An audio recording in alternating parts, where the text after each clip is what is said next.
अखनातन, रोशनी, बगावत और तन्हाई का फ़िरौन। तारीख़ इंसानी में कुछ किरदार ऐसे होते हैं जो अपने अहद से बहुत आगे पैदा होते हैं। वो अपने ज़माने की रिवायतों, खौफों, अक़ीदतों और ताकत के मराकज़ से टकरा जाते हैं, और फिर या तो तारीख़ इन्हें दीवाना करार देती है या सदियों बाद इन्हीं के नाम को बसीरत और जुर्रत की अलामत बना देती है। कदीम मिस्र का फ़िरौन अखनातन भी ऐसा ही एक किरदार था, जिसने हज़ारों बरस पहले एक ऐसे ख्वाब की ताबीर तलाश करने की कोशिश की जिसका तसव्वुर उस ज़माने के इंसान के लिए तकरीबन नामुमकिन था। मिस्र उस वक्त बेशुमार खुदाओं की सरजमीन था। मंदिरों की ताकत शाही महलों से कम न थी। काहिन सिर्फ मजहबी पेशवा नहीं बल्कि इक़्तिदार के असल मुहाफ़िज़ भी थे। ऐसे में एक नौजवान फ़िरौन का ये ऐलान कि सूरज की रोशनी यानी आतन ही असल और वाहिद क़ुव्वत है, सिर्फ मजहबी तब्दीली नहीं बल्कि पूरे समाजी और सियासी निज़ाम के ख़िलाफ़ ऐलान जंग था। नोबल इनाम याफ्ता मिस्री अदीब नजीब महफूज ने अपने नावल अखनातन में इसी हैरान कुन शख्सियत को ज़िंदा किया है। ये नावल महज एक तारीख़ी बयानिया नहीं बल्कि इक़्तिदार, सच्चाई, ख्वाब, मज़हब, इस्लाह और इंसानी तन्हाई की एक अमीक दास्तान है। नजीब महफूज ने अखनातन को किसी मुक़द्दस हीरो या मुतलक ज़ालिम के तौर पर पेश नहीं किया, बल्कि एक ऐसे इंसान की सूरत दिखाया है जो अपने यकीन की आग में खुद भी जलता है और अपने गिर्द मौजूद दुनिया को भी बदलने की कोशिश करता है। अखनातन का असल नाम अमन होतप चहारम था। वो एक अजीम सल्तनत का वारिस था, जहाँ मिस्र की दौलत, ताकत और शान व शौकत का चर्चा दूर दूर तक था। लेकिन ये सल्तनत अंदर से मजहबी तबकों के शिकंजे में जकड़ी हुई थी। माबदों के काहिन अवाम के ईमान पर हुकूमत करते थे। हर शहर का अलग खुदा था, हर इबादतगाह की अपनी क़ुव्वत थी और हर ताकत के पीछे एक मजहबी जवाज़ मौजूद था। अखनातन ने इस पूरे ढांचे को चैलेंज किया। उसने ऐलान किया कि इंसान और खुदा के दरमियान सैकड़ों माबूदों और काहिनों की ज़रूरत नहीं।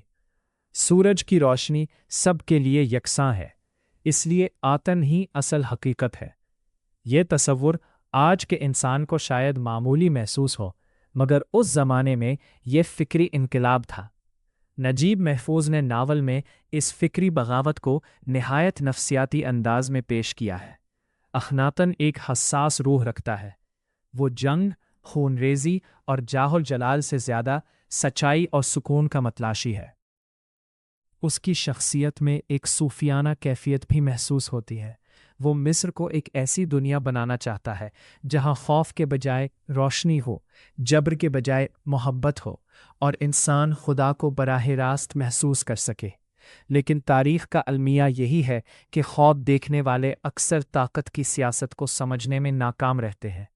नजीब महफूज ने इस नावल की सबसे बड़ी खूबी ये रखी है कि कहानी एक ही ज़ाविये से नहीं सुनाई जाती। मुख्तलिफ किरदार अखनातन के बारे में अपनी अपनी राय देते हैं। कोई उसे अजीम मुस्लिह कहता है, कोई पागल, कोई गद्दार और कोई मजलूम। इस नावल को गैर मामूली बनाता है। कारी मुसलसल एक सवाल के साथ आगे बढ़ता है कि आखिर असली अखनातन कौन था। क्या वो वाकई एक रूहानी इनकलाबी था या एक कमज़ोर हुक्मरान जिसने सल्तनत की सियासी हकीकतों को नज़रअंदाज कर दिया। नावल में ये इब्हाम जानबूझकर कायम रखा गया है क्योंकि नजीब महफूज तारीख़ को कतई सच्चाई के बजाय इंसानी ताबीरात का मजमुआ समझते हैं।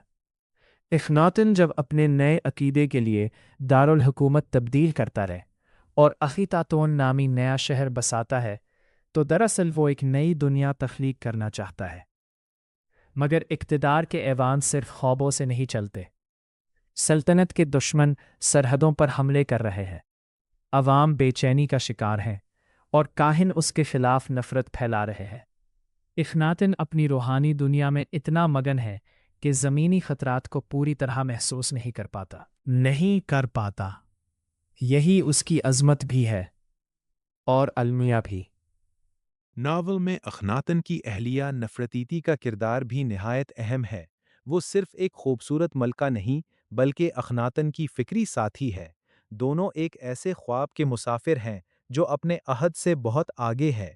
نجیب محفوظ نے ان دونوں کے تعلق کو بڑی لطافت سے پیش کیا ہے۔ اقتدار کے ہنگاموں، مذہبی مخالفت اور سیاسی سازشوں کے درمیان یہ تعلق انسانی محبت کی ایک خوبصورت مثال بن جاتا ہے۔ لیکن اقتدار کی دنیا محبتوں کو زیادہ دیر سلامت نہیں رہنے دیتی۔ اخناتن کے گرد تنہائی بڑھتی جاتی ہے۔ اس کے اپنے ساتھی اس سے دور ہونے لگتے ہیں۔ لوگ اس شلیوت شپ کے خواب سے خوف زدہ ہونے لگتے ہیں۔ ہر مصلح کی طرح وہ بھی اس حقیقت سے دوچار ہوتا ہے کہ انسان صدیوں پرانے عقیدوں کو آسانی سے ترک نہیں کرتا۔ نجیب محفوظ یہاں صرف ایک قدیم فرعون کی کہانی نہیں سناتے، بلکہ ہر اس انسان کی داستان بیان کرتے ہیں جو دنیا کو بدلنے کی خواہش رکھتا ہے۔ تاریخ گواہ ہے کہ نئے خیالات ہمیشہ مخالفت، طنز اور سازش کا شکار ہوئے ہیں۔ سقراط کو زہر پینا پڑا، منصور کو سولی چڑھنا پڑا، گلیلیو کو خاموش ہونا پڑا اور اخناتن کو تاریخ کے اندھیروں میں دھکیل دیا گیا۔ اخناتن کی شکست صرف ایک بادشاہ کی شکست نہیں تھی بلکہ ایک خواب کی شکست تھی۔ اس کے مرنے کے بعد پرانے معبود واپس آ گئے، مندروں کی رونقیں بحال ہو گئیں اور کاہنوں نے اس کے نام تک کو مٹانے کی کوشش کی۔ اس کے شہر کو ویران کر دیا گیا اور اس کی یادگاروں کو توڑ دیا گیا۔ گویا طاقت نے تاریخ کو دوبارہ اپنے مطابق لکھ دیا، لیکن سچائی یہ ہے کہ خیالات کو مکمل طور پر دفن نہیں کیا جا سکتا۔ اخناتن کا تصور توحید، اس کی انسان دوستی اور روشنی کی علامت بننے والا فلسفہ صدیوں بعد بھی انسان کو حیران کرتا ہے۔ بعض مورخین اسے دنیا کے اولین موحدین میں شمار کرتے ہیں۔ نجیب محفوظ نے اسی نکتے کو نہایت خوبصورتی سے اجاگر کیا ہے کہ انسان بظاہر ہار کر بھی تاریخ میں زندہ رہ سکتا ہے۔ اخناتن سیاسی طور پر ناکام ہوا مگر فکری طور پر امر ہو گیا۔ یہی وجہ ہے کہ ہزاروں برس بعد بھی اس کا نام زندہ ہے، جبکہ اس کے بہت سے طاقتور مخالف تاریخ کی دھول میں کھو چکے ہیں۔ نجیب محفوظ کا یہ ناول دراصل ہمارے اپنے زمانے کا بھی آئینہ ہے۔ آج بھی دنیا میں ایسے نظام موجود ہیں جہاں طاقتور طبقے مذہب، روایت اور خوف کو اپنے مفادات کے لیے استعمال کرتے ہیں۔ آج بھی نئے خیالات کو شک کی نگاہ سے دیکھا جاتا ہے۔ آج بھی سچ بولنے والا اکثر تنہا رہ جاتا ہے۔ اخناتن کی کہانی ہمیں یہ احساس دلاتی ہے کہ اصلاح کی قیمت ہمیشہ بہت بھاری ہوتی ہے۔ جو شخص دنیا کو نئی آنکھ سے دیکھنے کی کوشش کرتا ہے، اسے اپنے ہی لوگوں کی مخالفت سہنا پڑتی ہے، لیکن یہی لوگ انسانی تاریخ کو آگے بڑھاتے ہیں۔ نجیب محفوظ نے اپنے مخصوص ادبی اسلوب میں تاریخ، فلسفے اور انسانی نفسیات کو اس مہارت سے یکجا کیا ہے کہ قاری صرف ایک فرعون کی زندگی نہیں پڑھتا بلکہ انسان کی ازلی کشمکش کو محسوس کرتا ہے۔ روشنی اور تاریکی، خواب اور حقیقت، اقتدار اور سچائی، محبت اور تنہائی کی یہ جنگ ہر زمانے میں جاری رہی ہے۔ اخناتن اسی جنگ کا ایک استعارہ ہے، ایک ایسا فرعون جو تاج پہن کر بھی درویش تھا، جو سلطنت کا مالک ہو کر بھی تنہا تھا، اور جو شکست کھا کر بھی تاریخ کی سب سے روشن شخصیات میں شمار ہوتا ہے۔